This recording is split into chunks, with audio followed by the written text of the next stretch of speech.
Hello everyone, welcome to our channel. We are going to listen to Stroll. Let's listen to him. Talk about how it's kind of been a rough stretch the last few rounds.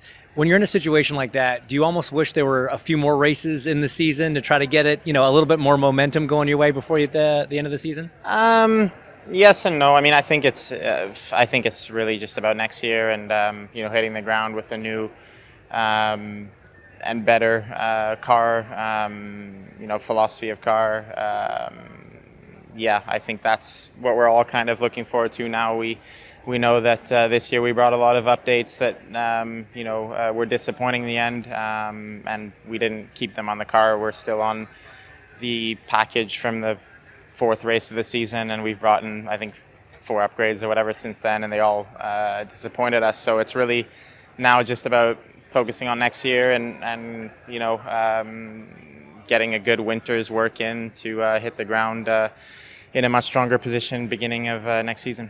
When the hit rate with some of those upgrades has been as poor as it has, how much confidence do you and the team have that the lessons learned throughout some of those combined missteps are going to put you in a better position for 25? Yeah, I think we have a lot of confidence. We learned a lot this year about some of the direction that we took and why it didn't work out for us. So I think there's definitely been a lot of learning in that, and we have a much different perspective on how we need to develop the car now going forward, and it's all about executing that now.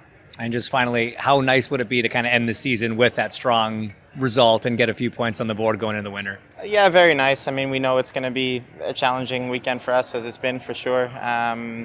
But yeah, anything can happen in a race weekend on Sunday. So try and pick up some points.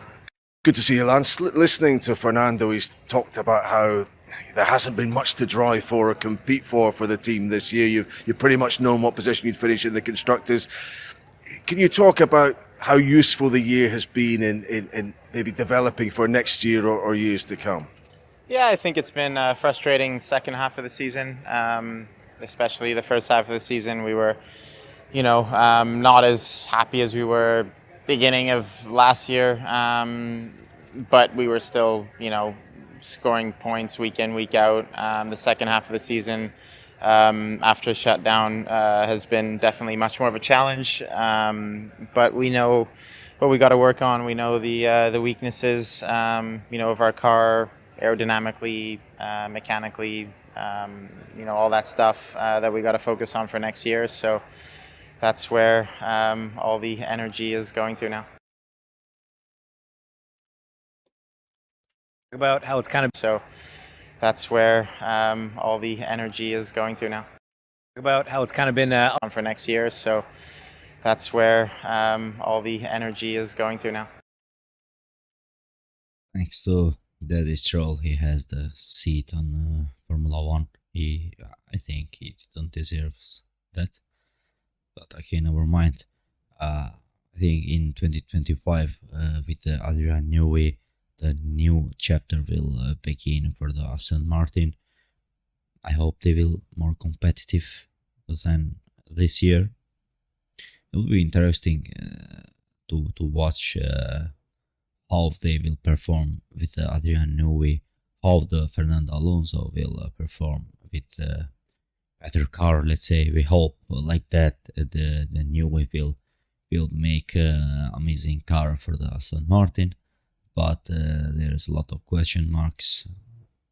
Is he going to achieve that, to make a perfect car like a Red Bull, to give also to Aston Martin best car on the grid or not? We will see. Time will tell us what is going to happen. Don't forget to like the video, comment it, and subscribe to the channel.